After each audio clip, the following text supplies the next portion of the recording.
acabamos de passar sobre 5 semanas sobre família, falando sobre casamento, relacionamento, papéis, educação de filhos, né? E assim por diante. Mas no começo do ano, se eu não estiver enganado, nós fizemos aqui um curso de casais, não fez?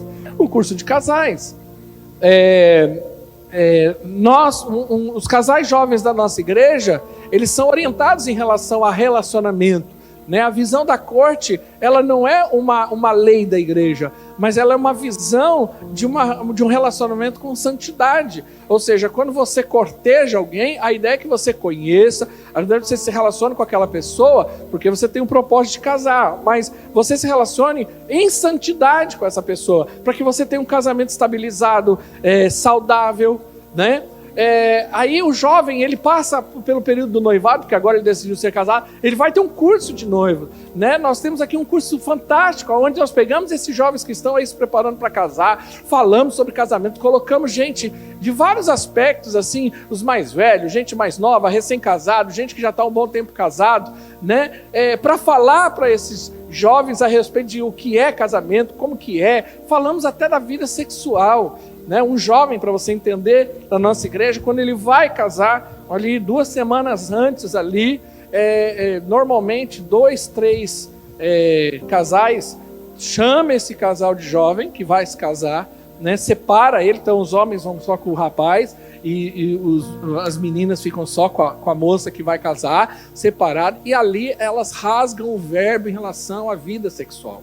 Né? Fala mesmo, é uma coisa, mas é gostoso, sai todo mundo ali empolgado, animado, explica, né? Mais ou menos como que é o negócio. Por quê? Porque às vezes o padrão sexual de muitos é a pornografia, então fala, não existe um padrão para a relação sexual no casamento, como que o que pode, o que não pode, aonde, né, vai, aonde não vai.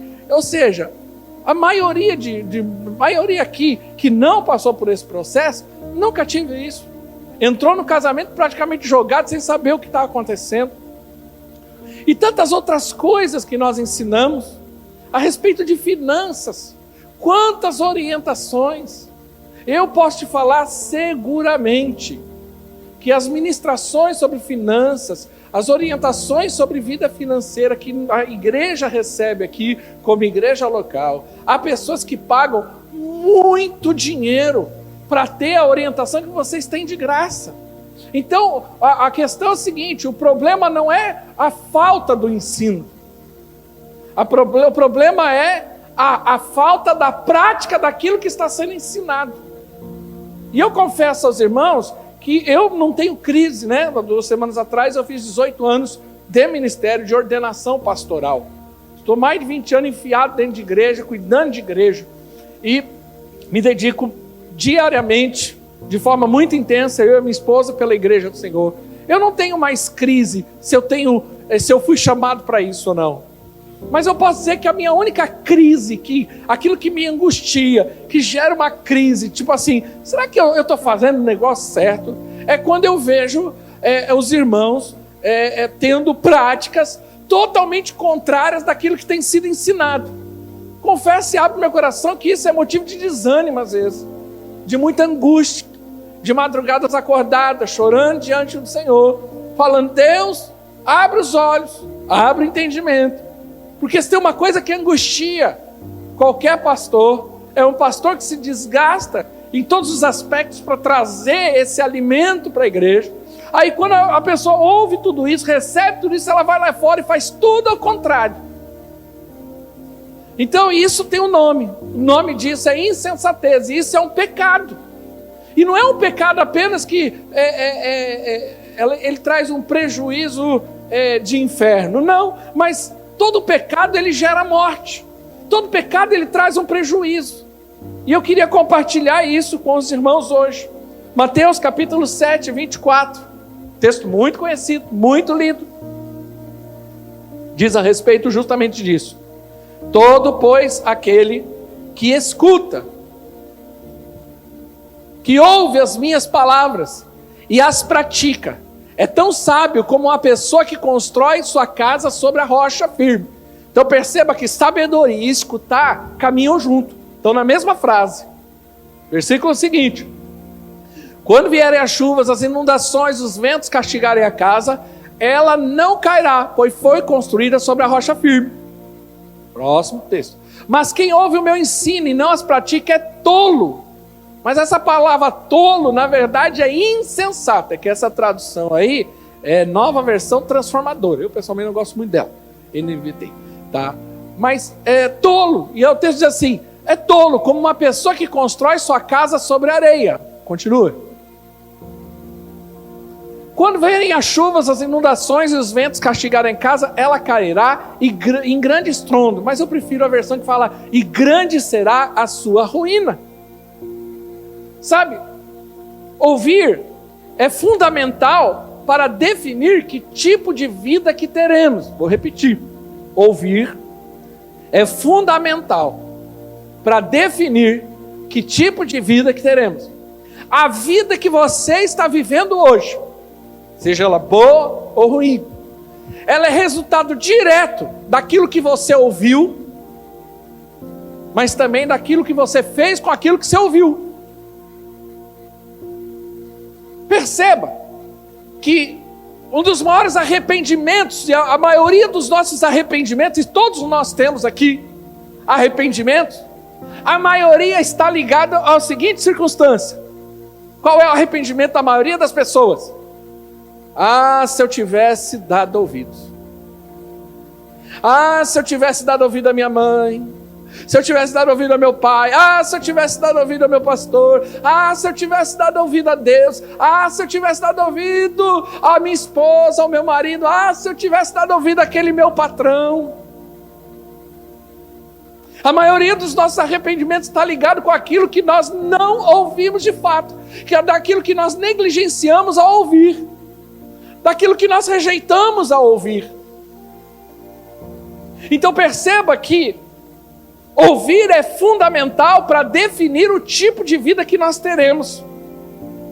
Esse texto de Jesus deixa claro que o que fez a diferença não foi o material usado na construção e nem os problemas com vento e chuva. O que fez a diferença ali entre uma casa que ficou firme e uma casa que foi destruída foi como que aquela pessoa que ouviu, se ela praticou ou não. A Bíblia diz que aquele que ouviu e não pratica, ele é tolo, ele é insensato.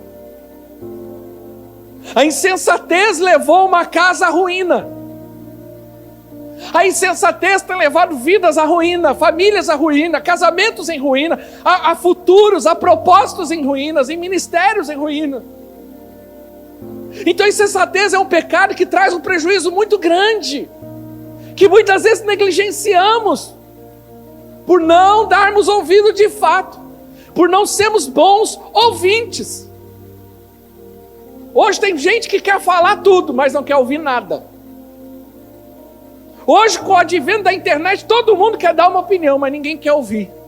Todo mundo quer julgar, mas ninguém quer ouvir. Eu tenho um princípio como pastor, até porque não conseguiria ser pastor de outra forma.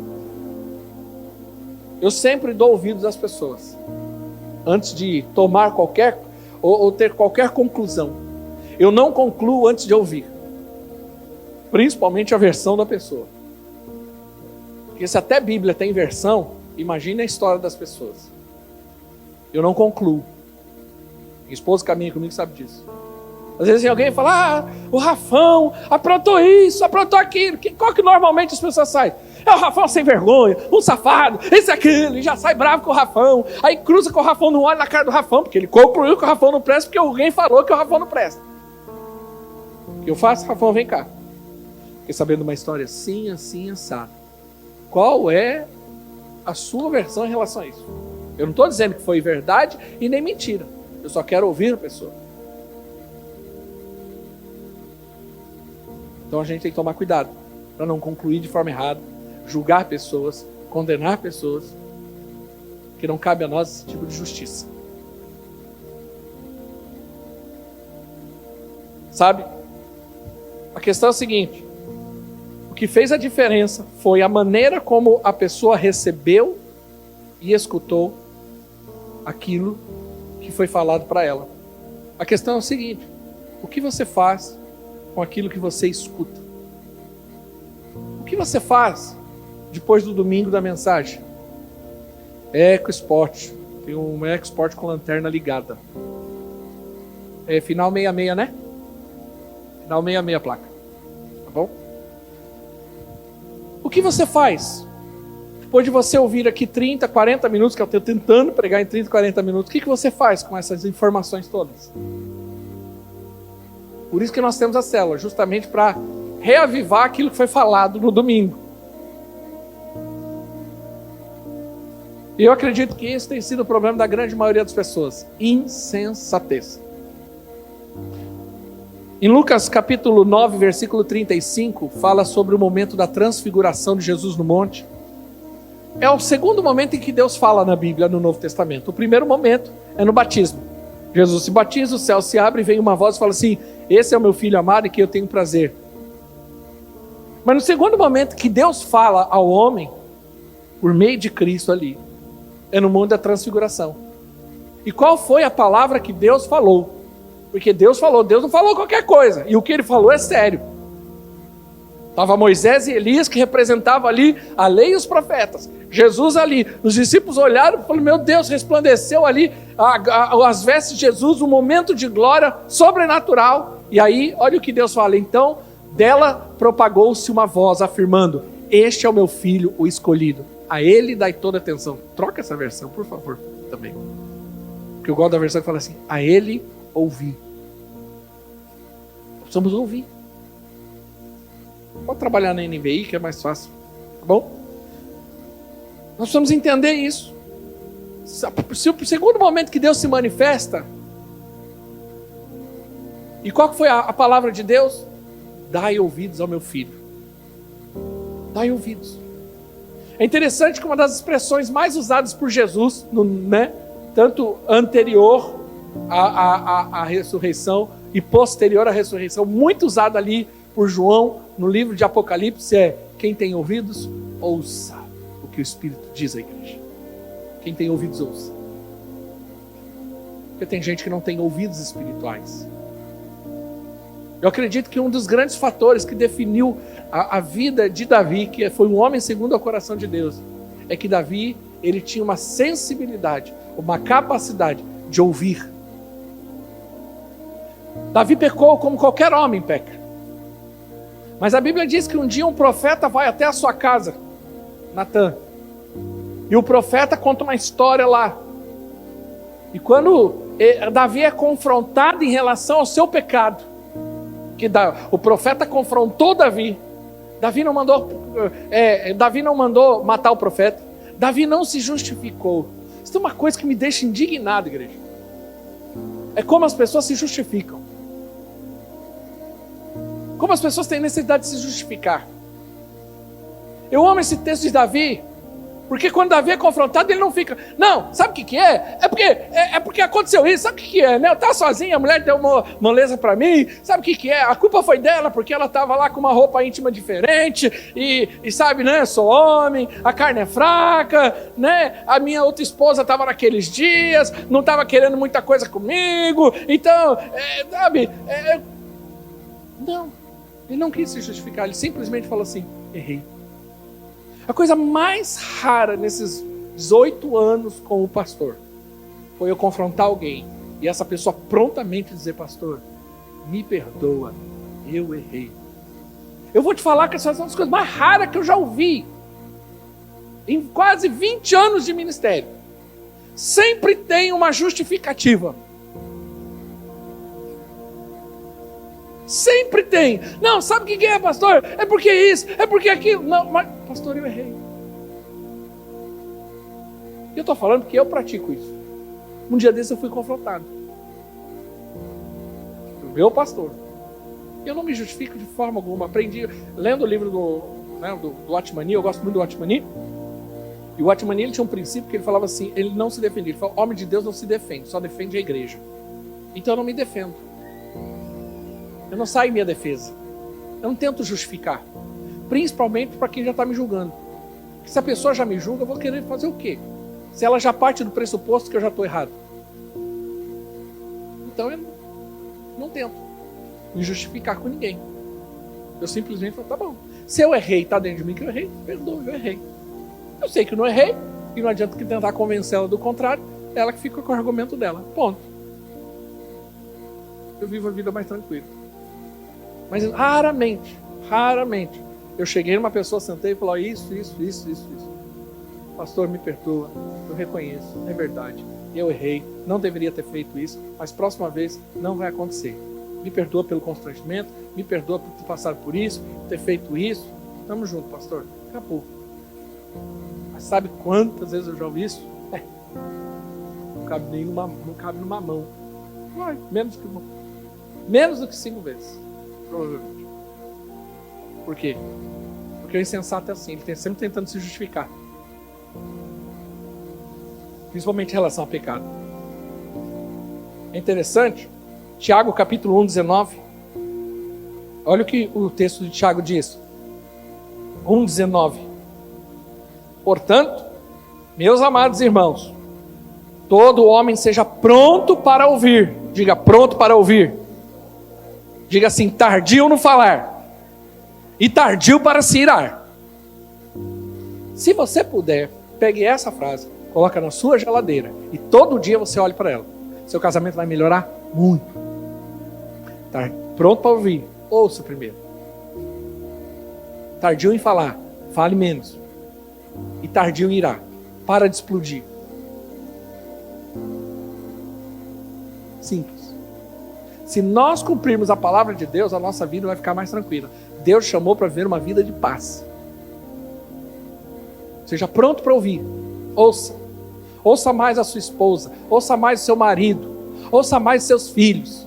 Ouça mais seus pais. Ouça mais seus pastores. Ouça mais seus líderes. Ouça mais a Deus. Ouça. Ouça. Ouça mais aquele seu chefe que está querendo te ensinar, mas você já acha que já sabe muita coisa. Ouça. Ouça. Tenho certeza que oportunidades vão acontecer gigantescas na tua vida. Oportunidades. Estou falando isso como um profeta da parte do Senhor. Sinto no meu espírito isso. Há pessoas aqui que estão perdendo a oportunidade porque não ouvem. São rápidos em concluir, em falar, em justificar, mas não ouvem. Rápidos em irar-se, mas não ouvem. Portanto, meus amados irmãos, todo homem seja pronto para ouvir, tardio no falar e tardio para irar-se, porque a ira do homem não opera a justiça de Deus. Eu amo esse texto. Se você for lá, irado, e querer resolver irado, Deus não pode agir, porque Deus não age onde você age. A ira de Deus não opera quando a sua está operando. A sua ira anula a ira de Deus.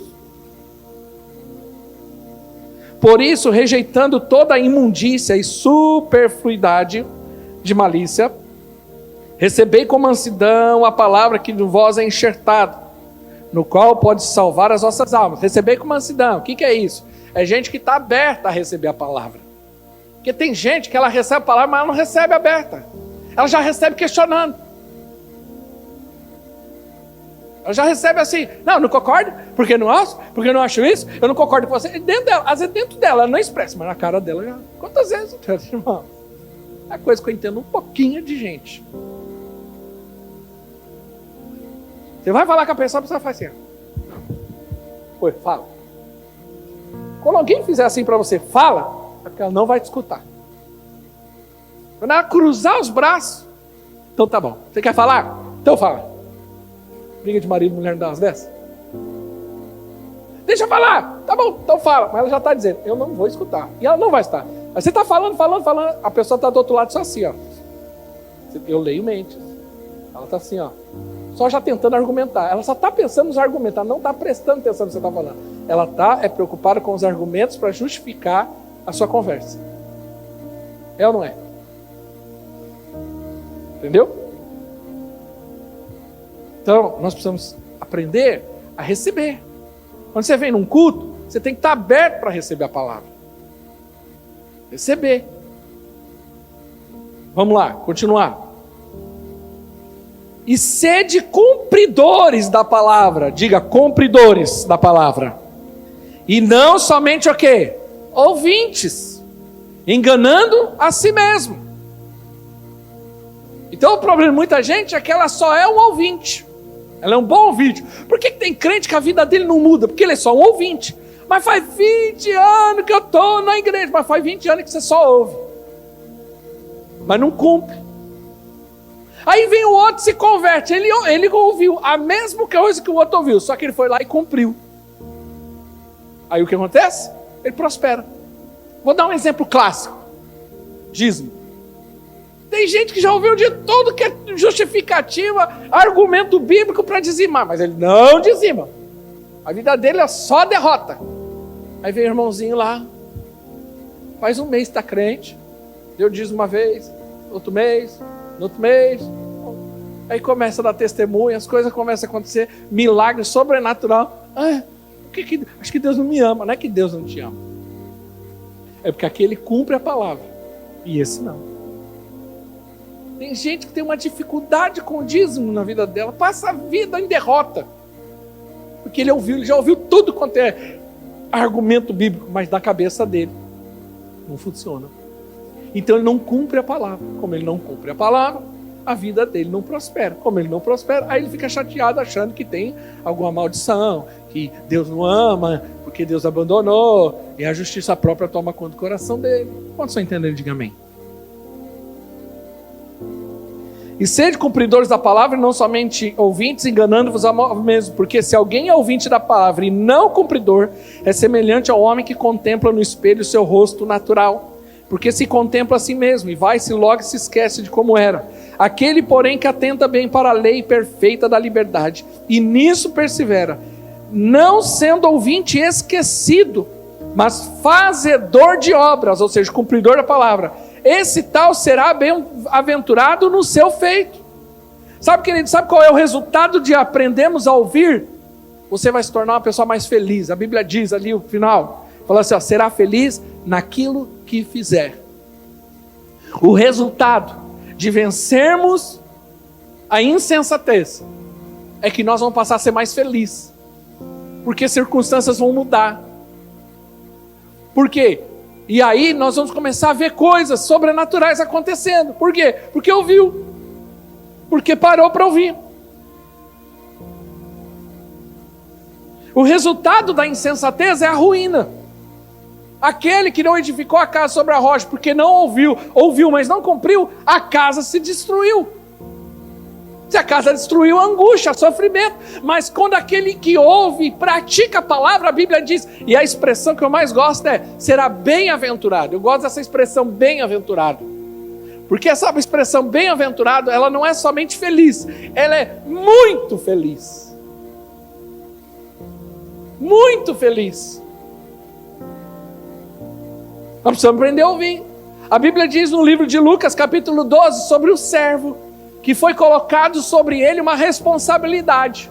Deus falou, essa aqui é a sua responsabilidade, você vai fazer isso, esse é o seu chamado, essa é a sua missão, esse é o seu ministério. Mas olha o versículo 47, Lucas 12, 47, aquele servo que conhece a vontade do seu Senhor. Por que conhece a vontade do seu Senhor? Porque o seu Senhor foi lá e falou, mas ele não ouviu, ou ele ouviu, mas ele ignorou o que ele ouviu. A Bíblia diz, e não prepara o que ele deseja, e nem o realiza, receberá muitos açoites. Irmão, tem gente apanhando na vida, porque não ouve. Porque não ouve. Eu chamo isso de efeito Gabriel. Não é o Gabriel aqui. Eu me lembro, meu sobrinho, pequeno, novinho, sei lá, devia ter uns 2, 3 anos de idade. Ele estava lá na casa dos meus pais. E ele queria colocar o dedo na tomada. O que um bom pai e uma boa mãe faz? Tira o dedo. Não, filho, não coloque. Só que o menino era relutante. Ele estava ali, eu quero porque quero. Aí eu fiquei bravo na hora. Ele deixa. É 110, é só um choquinho. Aí minha irmã falou, deixa, vai por mim. Mas só foi uma vez. Tenho certeza que até hoje nunca mais ele colocou o dedo na tomada. Mas aprendeu da pior forma. Veio com o dedo, ai, tá doendo. Tem gente que vem com a cara, ai, tá doendo. Porque não ouve. Tá apanhando no casamento? Porque não ouve. Está apanhando na vida financeira porque não ouve. Está apanhando no ministério porque não ouve. Está apanhando na vida porque não ouve. Porque aquele que sabe a vontade, você sabe, querido. Se tem uma coisa que você sabe. Você sabe o que é para fazer. Aquele que sabe o que é para fazer e não faz é digno de muitas ações.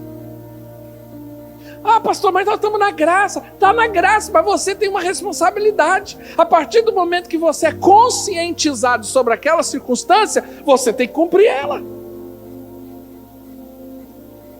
Nós precisamos ser mais sábios nesse aspecto. Sabe? A insensatez só traz sofrimento. É filho que não escuta pai. Vou falar uma coisa, a maioria dessas arrependimentos, a maioria, porque eu não ouvi o meu pai. Quantos concordam comigo? Diga amém. Ouve. Teu pai e tua mãe sabem o que é bom para a tua vida. Para de achar que teu pai e tua mãe é teu inimigo que não quer a sua felicidade. Para de ser tolo, infantil, adolescente. Meu pai não quer minha felicidade. Que pai que não quer? Claro que ele quer. E porque ele quer te preservar. E ele quer te preservar de quê? De você mesmo, da sua tolice, da sua imaturidade. Nós precisamos aprender a ouvir. E vou te falar uma coisa, a maioria do sucesso das pessoas está relacionado com aquilo que ela ouviu e cumpriu. Porque o resultado de alguém que ouve e faz o que ouviu é o sucesso. Então para de ser tolo. Achar que a tua liderança, o teu pastor, o seu líder, as pessoas que amam você, que estão acima de você, querem o seu mal.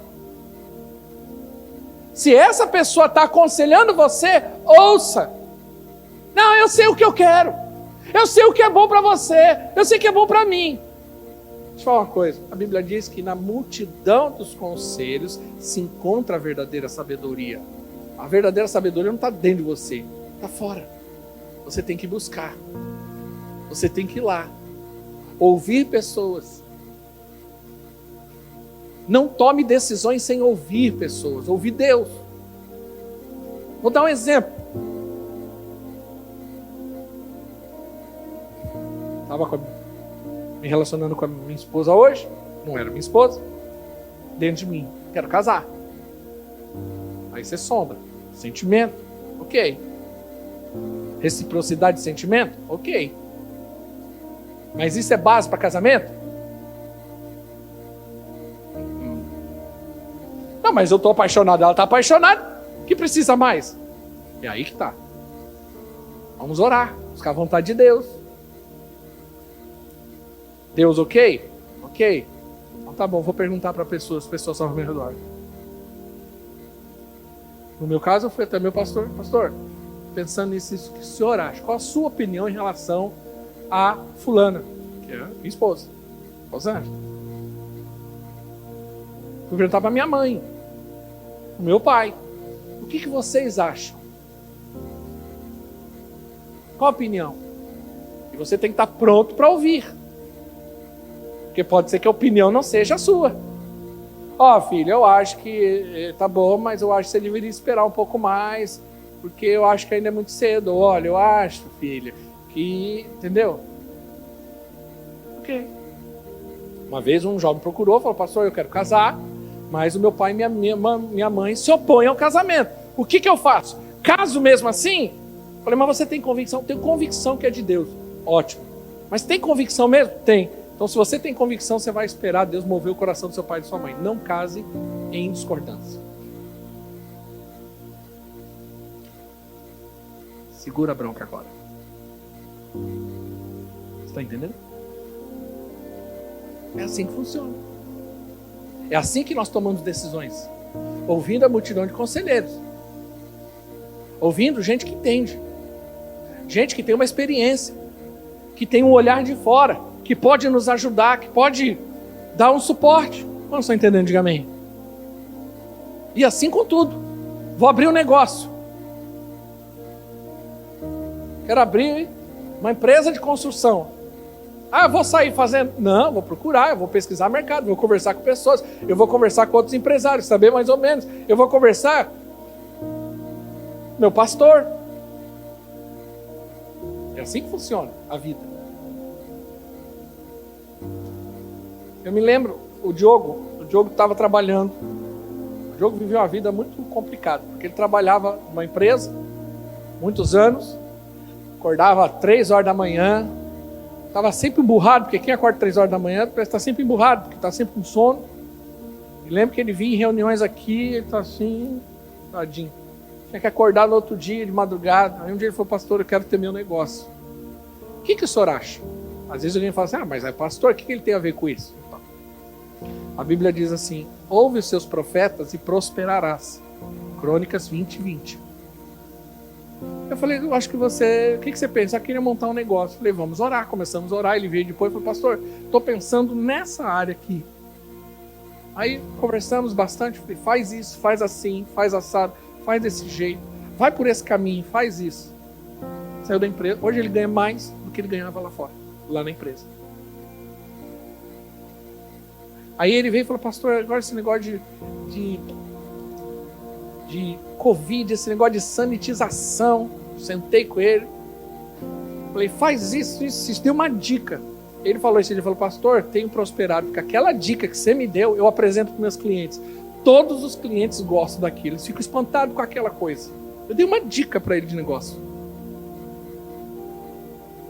Entendeu? Eu estava fazendo a barba essa semana no Vitor, e ele com a porta fechada. Eu falei: Vitor, por que você está com a porta fechada? Ah, porque eu tenho medo de fiscalização. Eu falei: filho, porta fechada não dá certo. Comecei a explicar a importância da porta aberta, acessibilidade, tudo isso, tal. Eu falei: abre a porta, porque ele estava falando: pastor, não tenho cliente.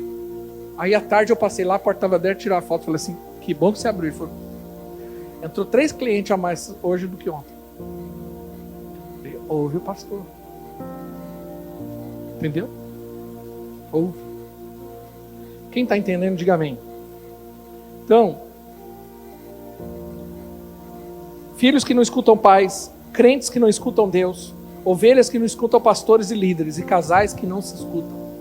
Se tem uma coisa que eu não gosto de ouvir da minha esposa é: eu te falei. Eu tenho que controlar a minha ira. Não é assim? E se tem uma coisa que dá prazer no casamento é: eu não te disse. Dá ou não dá prazer? Quando você vê a pessoa assim. Você não precisa nem falar, só faz aquela carinha. Dentro de você faz assim: yes! Né? Você dá um soquinho lá dentro, mas não manifesta. Senão você provoca a ira do outro.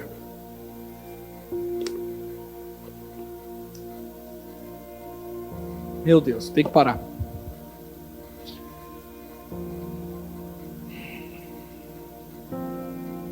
Casamento, ministério, finanças, vida sentimental. A Bíblia diz que a disciplina foi para aquele que não deu ouvidos.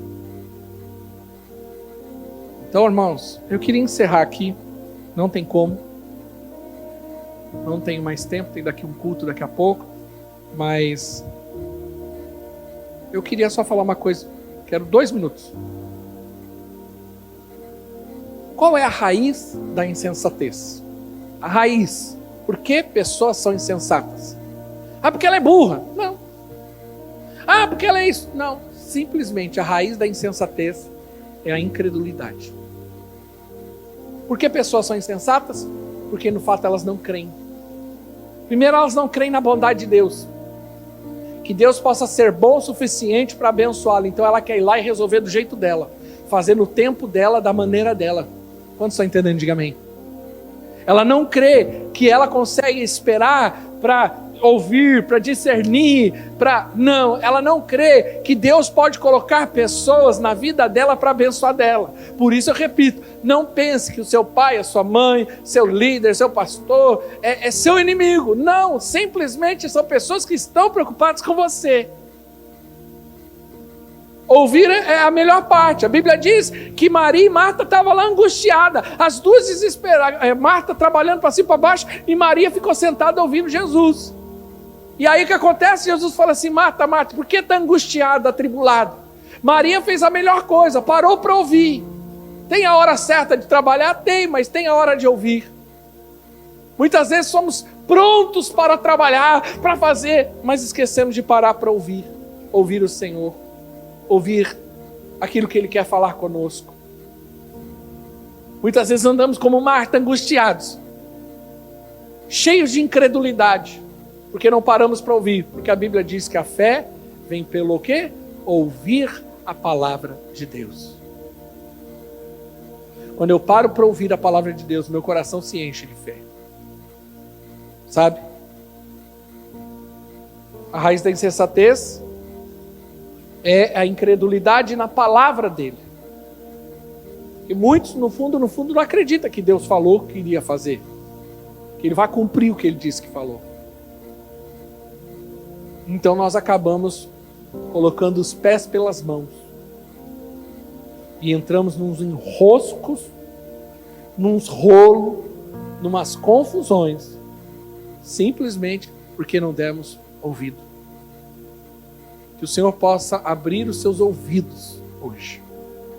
E que o Senhor possa quebrar toda a insensatez do nosso meio.